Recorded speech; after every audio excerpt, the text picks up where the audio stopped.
Madame la Présidente. Vous allez bien? La bienvenue. Merci bien.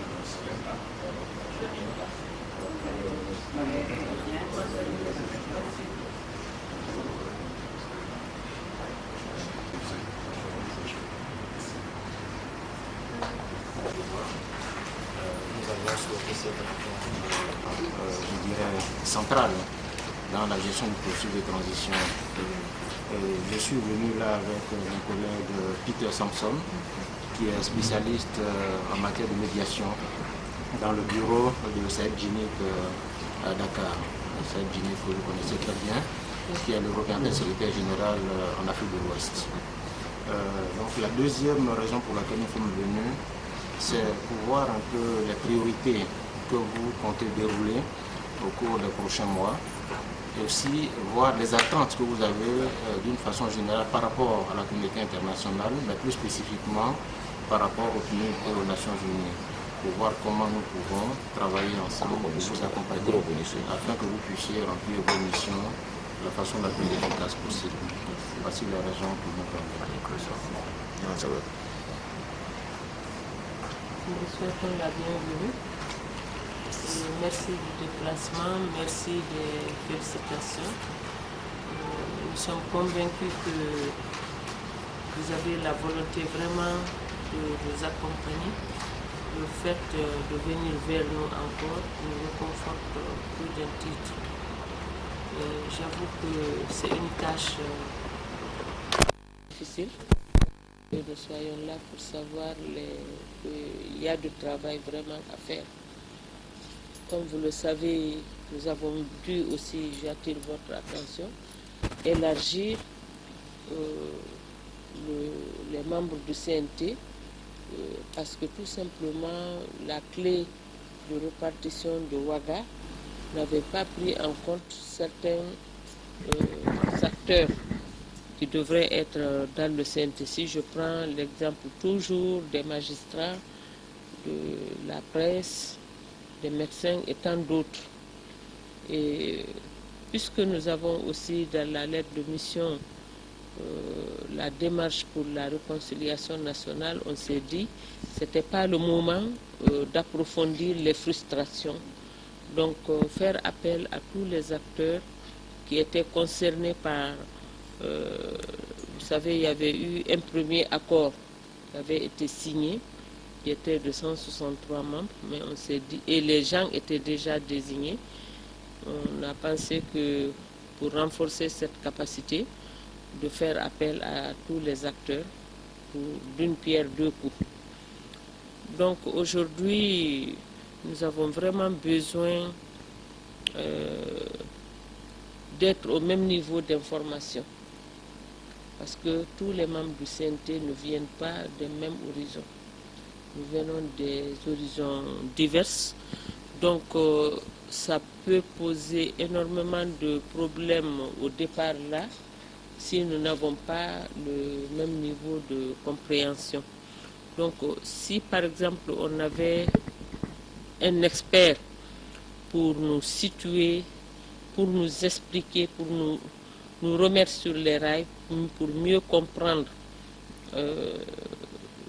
le travail pour lequel on est là, comprendre la loi fondamentale qui doit être révisée ou un toilettage ou avoir une nouvelle constitution, ça dépendra de ce que les conseillers voudront bien adopter et la ligne à suivre.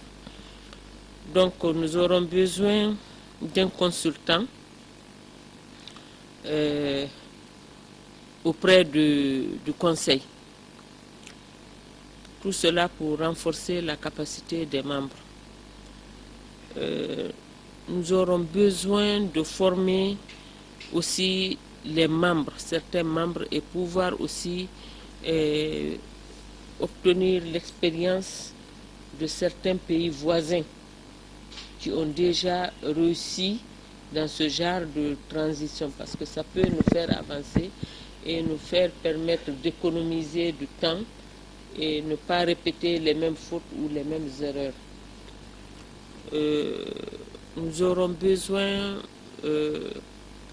d'équipement parce que là où on est arrivé, l'équipement n'est pas tellement fiable, n'est pas tellement ça pour nous permettre vraiment d'avancer. Déjà, hier à l'hémicycle, nous avons tenu la première rencontre pour identifier les membres.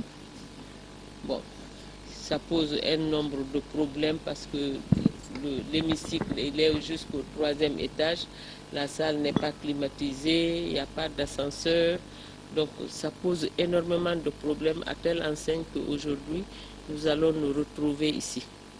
Mais nous avons aussi nous avons besoin d'accéder à une certaine documentation,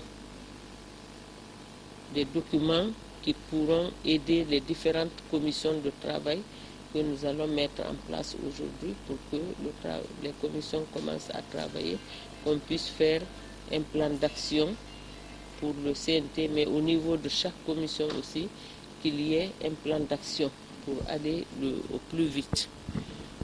Et donc, tout ce que je viens de vous citer là nous permettra éventuellement de prévenir et des conflits que nous allons rencontrer pendant l'exercice de nos fonctions, surtout que, comme je vous ai dit, nous venons d'horizons différents.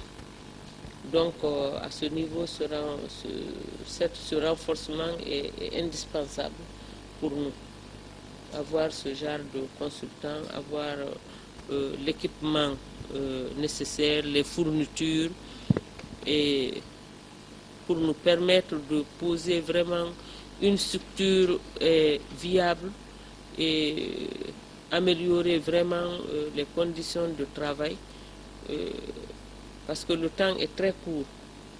Le temps qui nous est imparti est très court. Donc si les gens ne sont pas dans les meilleures conditions de travail, le travail va être difficile, quelle que soit la volonté que nous avons.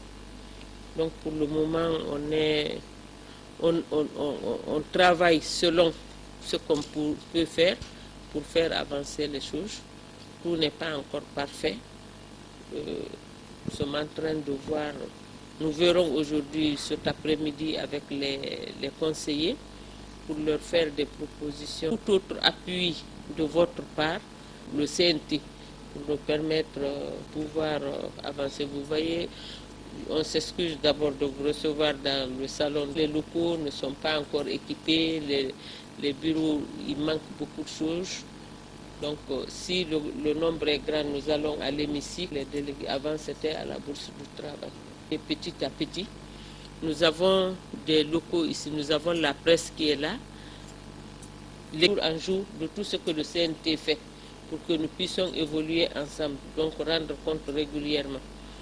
Nous avons un service ici qui s'occupe aussi de l'impression des documents, mais à ce niveau aussi, il y a beaucoup de choses qui manquent encore, ce qui nous fait que nous sommes tenus d'aller dehors pour aller imprimer, pour faire le travail dehors. Donc c'est tant de problèmes qu'on est en train de gérer actuellement qui n'existent pas ici.